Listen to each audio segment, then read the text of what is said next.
How you doing, everyone? Welcome back. Well, I've been seeing some things about our recent election. You already know where I stand on that, what my opinion is. I think America made the wrong choice, but it's a choice we have to live with. I don't like it. And you know what? Uh, I'm not going to bitch and cry and complain that, well, it was rigged and no, we can't let him take office. However, I will say this. According to Trump's own logic, just 4 years ago, Kamala Harris has the authority to reject the electoral votes that she thinks,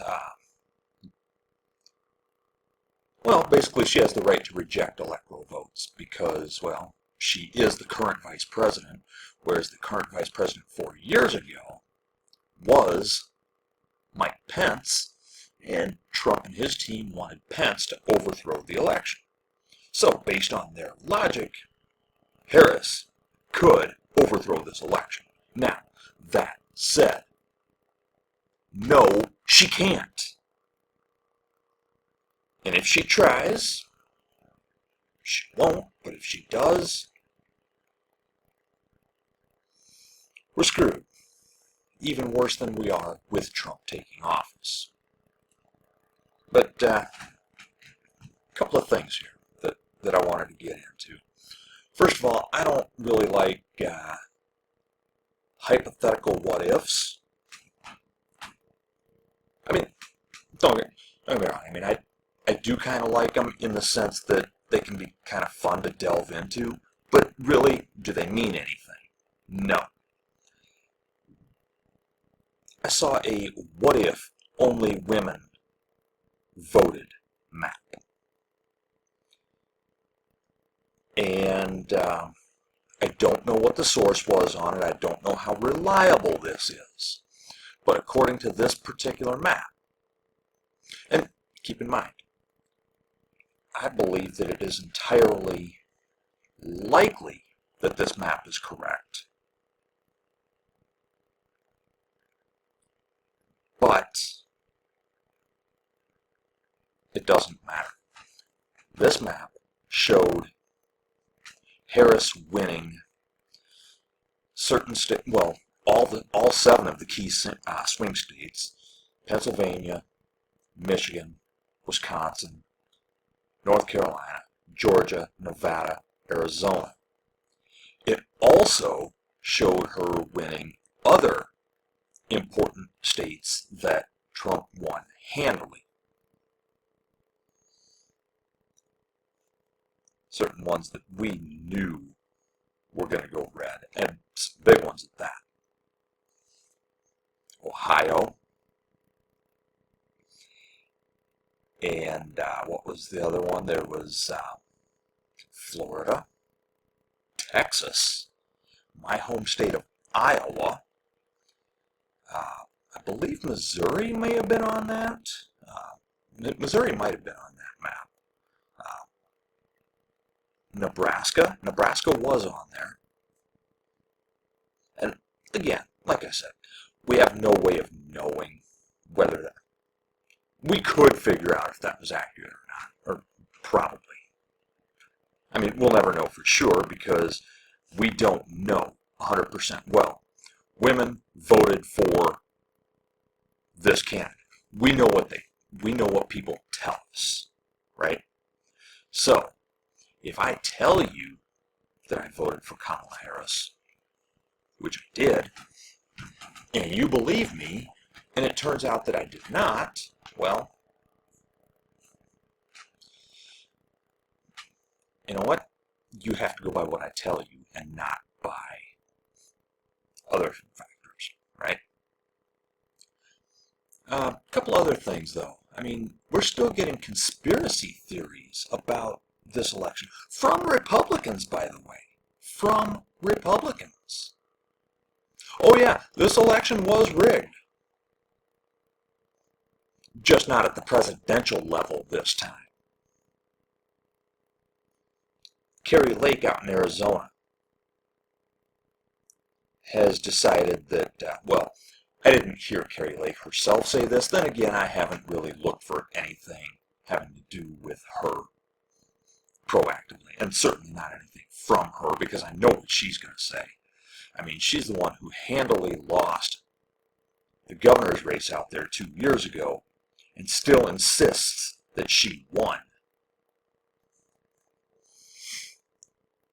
Well, she lost her race for Senate.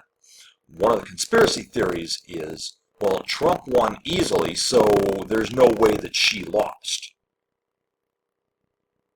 Yes, there is. Yes, there is.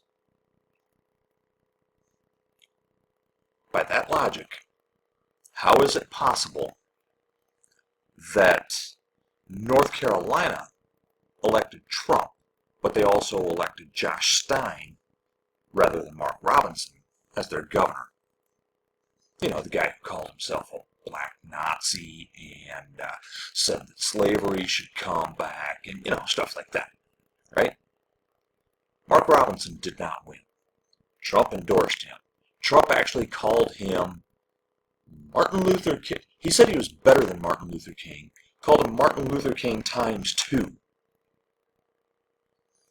Yeah. Yeah. And this guy, you know, I'm just saying, you know, to throw out their conspiracies that, well, these people couldn't have lost because this guy won. Okay, well,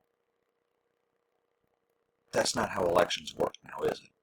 Just because you voted for a Republican here doesn't mean you voted for Republicans here, here, here, and here, right? Likewise, if you voted for a Democrat here, it doesn't mean you voted for Democrats here, here, here, and here, right? Just because you voted Republican in one race doesn't mean you only voted for Republicans, right? And one of the conspiracy theories out of Arizona was that, you know, again, going back to Kari Lake, Ruben Gallego, the Democrat who won that race, received more votes than there are registered Democrats. Yeah, that actually tracks. That tracks. That makes sense. I'm sure if you look at it, Donald Trump probably received more votes than there are registered Republicans in Arizona. Probably. I haven't actually looked that up. But okay, let's just assume that every single registered Democrat voted for Gallego, right? Every single one of them. And let's just say, for argument's sake, that every single registered Republican voted for Lake. We know that's not true, but let's just give them that, right? Okay, what do you do with people like me, right? I'm not registered with a party. Who am I going to vote for? If every Republican votes this way and every Democrat votes that way, independents like myself don't have a candidate on the ballot in most races. And most of us compare the Democrat with the Republican and make the choice from there, right? Most of us. Sometimes we'll vote for, some other party. But independents also vote, and they choose either a Democrat or a Republican. So let's just assume that every Democrat voted for Gallego. Independents also voted for Gallego. So yeah, it makes sense that he got more votes than there are Democrats. Because not all of his votes were Democrats. Actually, he got a lot of votes from Republicans who are disgusted with Kari Lake.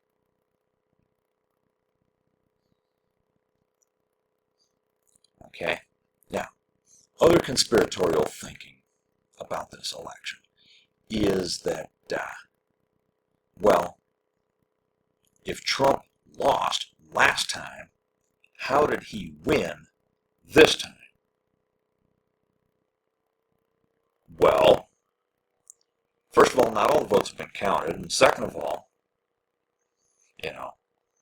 Trump has never won the popular vote before, so how did he do it this time? And especially when Biden had 80-some million.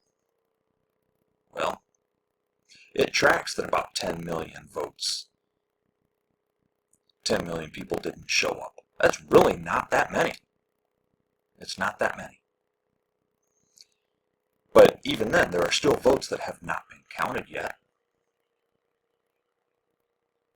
So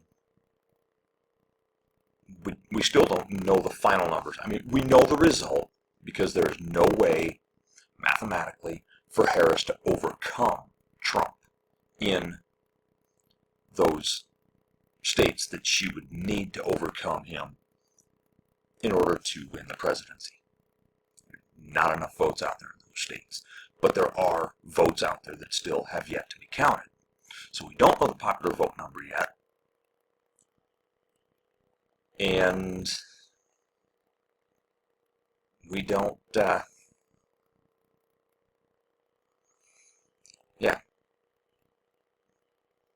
we do know that voter turnout was less. But it really wasn't that much less than it was 4 years ago. Right? It wasn't 10 million less. Right? It's just the first numbers that came out immediately had like 10 or 20 million less for, I guess it was like 15 million less for Harris than there were for Biden. Well,